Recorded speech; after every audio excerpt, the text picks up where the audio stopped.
Okay, so this is Phase 3 General, Chapter 3, Seller Representation.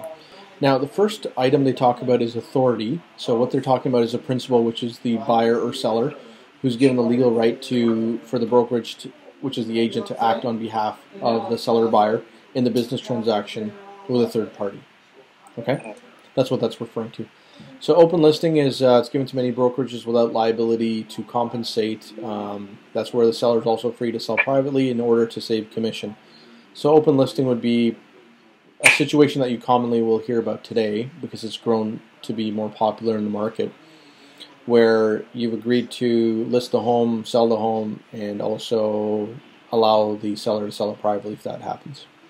Okay. Probably going to happen in a very high density property, like something like on the corner of a main street. That's, something that he's saying, you're telling him you got a buyer, but he says, you know what, if you tie up my listing, then it's going to hurt me.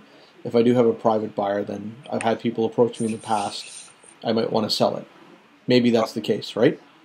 I haven't heard of that before, but maybe not around here. You might hear it more in commercial, like where there's like a gas station on the corner, something like that. Okay. Not like in a residential story. It's not very common in that. Residential has a hard time selling privately. Yeah. On the percentages that we look at in the market. Right. Okay. Exclusive listing is where it's only exclusive to your brokerage. So you list my house exclusively because you got 10 buyers lined up. You sell it yourself. It's exclusive. No other agent brokerage is cooperating with you unless you have an agreement with them. Okay. Until you authorize them. MLS listing is for MLS exposure. It's for adding more exposure for the actual property. The commission is going to be shared in that case, which I think you're already familiar with. Yeah. Representation agreement, that's the listing agreement, for example, where you're going to follow all the code of ethics signed as the registrant with the client. The seller's not obligated to sign the agreement. The agency relationship is created by express agreement. But you're already obligated by your code of ethics no matter what. Okay? So seller representation must be in writing and copies must be delivered immediately too if you do a listing. So same idea. So if you list the home, you're going to give them a carbon copy right then and there. Okay. Okay? So the minimum content of the agreement has to be the effective date, the day that it starts, the date it expires, amount of total commission, how it's going to be paid, payable to cooperating, like how much to you, how much to cooperating. If the agreement is over 6 months, you need to sign the seller's written consent on the first page, which says, it's over 6 months, sign here. Okay? Seller's legal obligations to you. He has to compensate the brokerage for loss or damage when carrying out lawful acts. Reimbursement to the brokerage for expenses during the time and does not apply when the brokerage is paid the commission. So you can't say to the seller, thanks for paying my commission, but I did 6 open houses, so you're going to have to pay me for that too. Yeah. Can't do that. Right, okay. So the commission that's received from securing the agreement, obviously, in the deal closing, the holdover period that applies covers you completely, keeps you safe. Okay. Seller is obligated to pay the commission if the sale does not close due to the seller's fault. Okay. So that's a good one too. Good one to know. Seller backs out and says, I don't want to sell my house anymore. If you still got to pay the commission. Deal in place, they still have to pay you. Right. Okay. So the brokerage has a right to apply the deposit first to the commission. Okay. That's good too. Seller pays the deficiency between the deposit and the total commission, which will be adjusted at the lawyer. Because the brokerage would send a statement of adjustments to the lawyer on the closing day and say, oh, by the way, he owes us this money, then they'll cut the check and send it over. Okay. Seller agrees to pay our HST on our commissions as well. Okay. So if your commission is $10,000, you get HST on top of that. Right. Seller agrees to refer all inquiries during the listing period to the brokerage, to yourself. Okay? He agrees to forward all offers to yourself that come to him directly as well. Okay? So commission can be a flat fee, fixed amount, or percentage, but not both.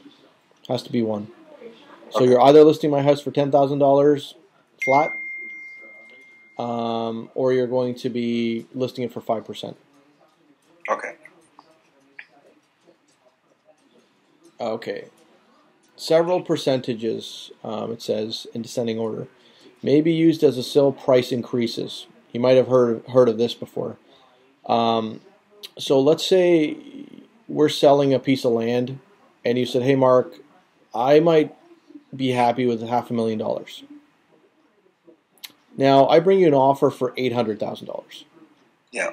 Yes, you're going to pay me more commission as a percentage, but maybe I can. You might be worried about that because you might think I might have investors willing to pay more money. So you might say, well, on the first $500,000, I'll give you 4%, but on everything after that, I'm going to give you 2%.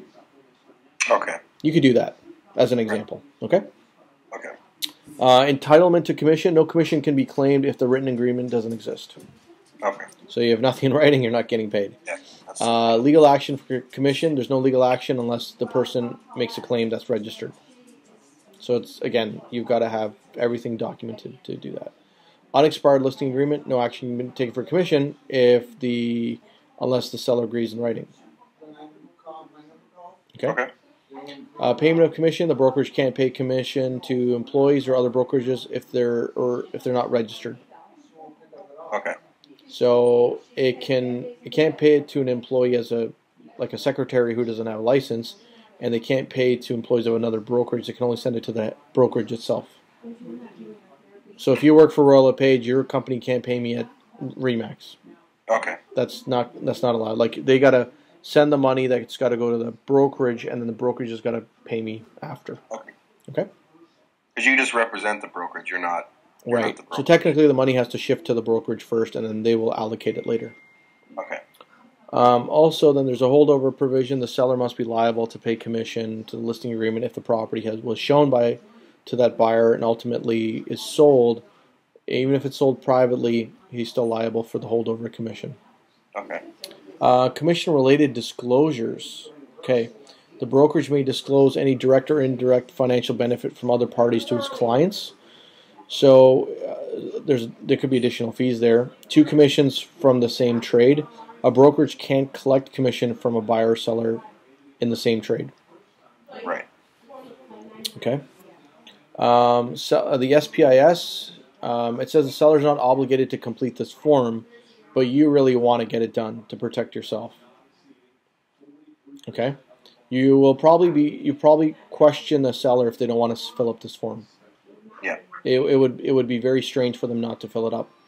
The seller is not legally obligated to disclose certain information. Okay? Certain things he doesn't have to disclose if they're personal. But he must disclose material latent defects. Okay. So if he knows that the basement's got a crack in it, he has to tell you legally. If the seller has completed the SPIS, the brokerage must inform all buyers that it exists and make it available upon request. Okay. The SPIS is only for residential properties and not for commercial because you're talking about things that you see while you live there.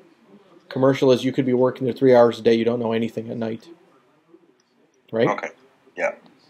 The SPIS doesn't provide any information on psychological stigmas, like there's a ghost, right? Yeah. Or there's all that kind of funny stuff. Okay. The seller states that the information is believed to be true based on his knowledge at the date of signing. And when the buyer is acknowledging the receipt of SPIS, it's not a warranty of any kind. Okay. Just so that they're not confused on that. Okay, so that puts an end to your chapter 3.